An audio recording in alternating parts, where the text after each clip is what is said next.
विवेक देवरा के संविधान बदलने की बात पर एपीआई के राष्ट्रीय अध्यक्ष विजय मानकर ने स्पष्ट कहा, संविधान में कमियां हैं जिसे बदलने की जरूरत है।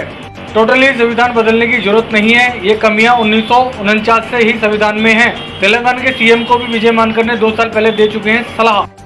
विजय मानकर ने 8 बिल संशोधन के लिए पहले ही पार्लियामेंट को दे चुके हैं। विवेक देवरा को मानकर की सलाह, संविधान में कमियां ठीक किया जा सकता है, बदला नहीं जा सकता संविधान। आप देख रहे हैं क्राउड न्यूज, चैनल को सब्सक्राइब कीजिए, लाइक कीजिए। तो अभी जो प्रधानमंत्री के आर्थिक सलाहकार है विवेक देवरा जी, उन्होंने संविधान को बदलने की बात की है। आप उसमें संशोधन की बात करते हैं, तो क्या सच में जरूरत है संविधान को बदलने की? देखिए, मैं स्वयं 8 बिल्स जो है वो कॉन्स्टिट्यूशन के अमेंडमेंट के दिए, और मेरा यह स्पष्ट मानना है कि संविधान में वीकनेसेस है, और ये वीकनेसेस 1949 से ही बड़े सीरियस वीकनेसेस है कॉन्स्टिट्यूशन ऑफ इंडिया में। लेकिन इसके बावजूद मैं ये कहूँगा कि संविधान को टोटली बदलने की ज़रूरत नहीं है, उसको पॉजिटिवली अमेंड करने की ज़रूरत है। और पॉजिटिवली अमेंडमेंट जो है वो संविधान में लाकर जो है बहुत सारा चीज़ों को ठीक किया जा सकता है, उसको बदलने की ज़रूरत नहीं है। मेरा कैटेगरिकल व्यू है।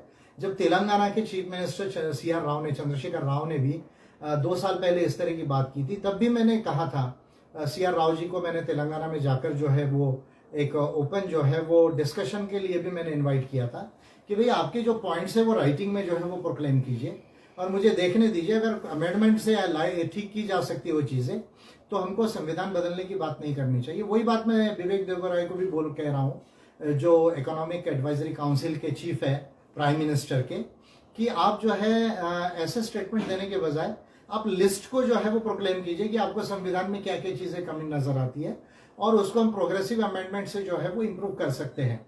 संविधान को बदलने की जो है वो जरूरत नहीं है। हाँ, लेकिन पॉजिटिव अमेंडमेंट्स अगर नहीं करेंगे तो रियल डेमोक्रेसी और लोगों के रियल राइट्स जो है वो रिस्टोर नहीं हो सकते, क्योंकि हमारे कॉन्स्टिट्यूशन में ह्यूमन राइट्स कॉन्स्पिक्यूअसली एब्सेंट है। हमारा डेमोक्रेसी डिफेक्टिव है कॉन्स्टिट्यूशन में, डेमोक्रेसी है ही नहीं ऐसा मान लीजिए। ये जो हम केवल इलेक्शन करा रहे हैं वो चुनाव तंत्र है, वो लोकतंत्र नहीं है। डेमोक्रेसी का जो पहला रूल है मेजोरिटी रूल का, उसके तहत ना हम अपने MP MLAs को चुनते हैं और ना उसके तहत हम लॉस को जो है वो बनाते हैं।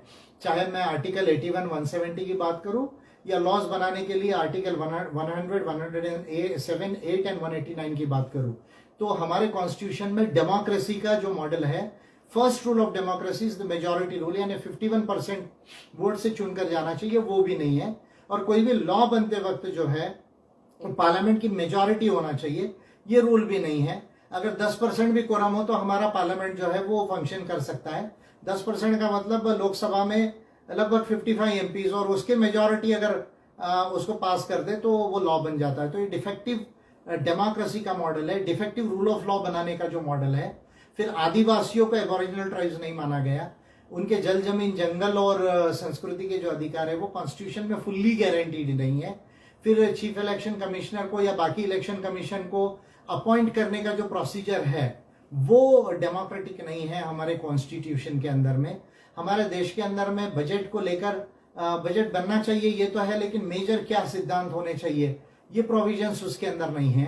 फेडरलिज्म के अंदर में जो हमने सेंटर स्टेट रिलेशंस में जो राज्यों के अधिकार को अगर असर किया जाता है यूनियन के द्वारा, तो उसके जो है वो प्रिवेंटिव जो है वो प्रोविजंस नहीं है।